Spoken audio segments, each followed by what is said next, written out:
गणपतीचं आगमन अवघ्या 20 ते 22 दिवसावर येऊन ठेपले आहे। आपण बघू शकतो सध्या मूर्तिकार आपल्या मूर्ती बनवण्यात मग्न झाले आहेत। मागील 2 महिन्यापूर्वी न्यायालयाने एक आदेश दिला होता। पीव्हीपी वरची जो बंदी होती ती हटवली होती आणि त्यानंतर मूर्तिकारांनी आपल्या मूर्त्या ज्या आहे बनवण्यास सुरुवात केली होती। आपण बघू शकतो सध्या मी वाशिम येथील एका कारखान्यामध्ये मोठ्या प्रमाणात इथं मूर्त्या बनवण्यात चालू आहे। मात्र मागील वर्षी जशा मूर्तीला जो म्हणजे जो खप झाला होता तो या ठिकाणी यावेळी दिसून येणार नाही, कारण की जो न्यायालयाने जो आदेश दिला 2 महिनेच या मूर्तिकाराला मिळाले, त्यासोबतच पाण्याने मोठ्या प्रमाणात या मूर्तिकाराच्या कामात व्यत्यय आणला आहे, त्यामुळे अडथळा निर्माण झाला आहे। ते यामुळे मूर्तिकाराचं मोठ्या प्रमाणात नुकसान झालंय। आपल्यासोबत मूर्तिकार आहे, तर नेमकंच त्यांच्यासोबत नेमकंच काय परिस्थिती सध्याची या वर्षीची आणि मागच्या वर्षीमध्ये काय परिस्थिती मूर्तीमध्ये? या मूर्तीचं काम वर्षभर चालत असते। या बंदी पीओपीवर बंदी होती ना, त्याच्यामुळे 2 महिने झाले बंदी उठली, त्याच्यामुळे 8 महिने जे काम होतं ते बंद होतं, तर 2 महिन्यात काही काम होत नाही।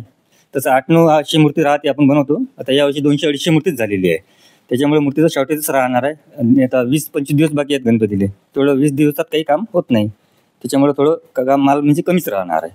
मजूर भेटत नाही काही वेळेवर, समजा कामगार जे आहे तर कामगार बी भेटत नाहीत, घरच्या घरीच करायला लागतात, जेवढं निघेल तेवढं।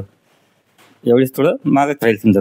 न्यायालयानं उशीर झाला पीओपी जी बंदी उठवण्यात, या पीओपीचे दरही वाढले असतील, त्याच्यामुळे आपले बिन आता गणपतीची मूर्ती आहेत त्याचे बी दर वाढणार। बिलकुल, आता 2 महिनेच झाले पीओपीची बंदी उठली, तर सर्वांनाच पीओपी लागेल ना। 2 महिन्यात सर्वांना पुरू शकत नाही कंपनी पीओपी, त्याच्यामुळे पीओपी लेटच होते। 8-8, 15-15 दिवस वेळ लागते पीओपीला, तेवढा दिवस काम बंद राहते। आता जे 22-23च्या नंतर पाऊस झाला मुसळधार आणि त्यानंतर सततधार पाऊस सुरू होता, त्यामुळे याचा काही परिणाम मूर्तीवर झाला का बनवण्यात?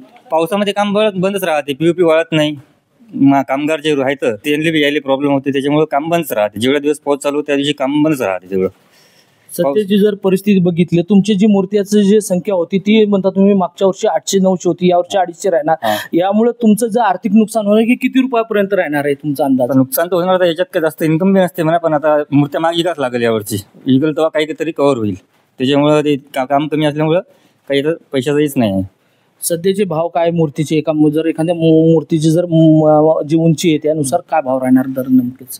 काय 5-6 फुटाची मूर्ती आपल्याकडे राहते 8-9 हजार रुपयाची मूर्ती, 5-6 फुटाची मूर्ती समजा। मागच्या वर्षी काय दर होती?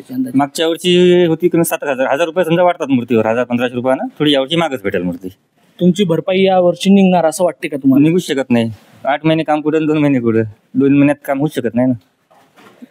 नक्कीच हे होते आपल्यासोबत वाशिम येथील मूर्तिकार, यांचं जे पावसामुळे आणि तसेच आता न्यायालयाने जे आदेश दिले पीओपी बंदीची जी उठाव केला आणि त्यानंतर मूर्तिकारांनी मूर्त्या बनवण्यास सुरुवात केली, याचा कुठेतरी यांना फटका बसणार आहे।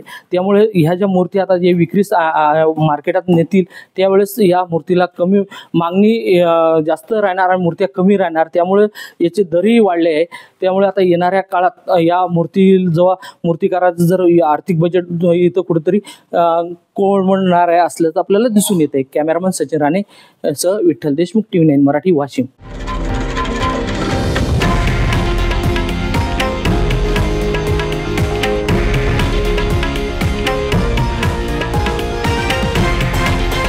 हे आहे देशातील नंबर 1 न्यूज नेटवर्क आणि आपण पाहत आहात TV9 मराठी, एकमेव।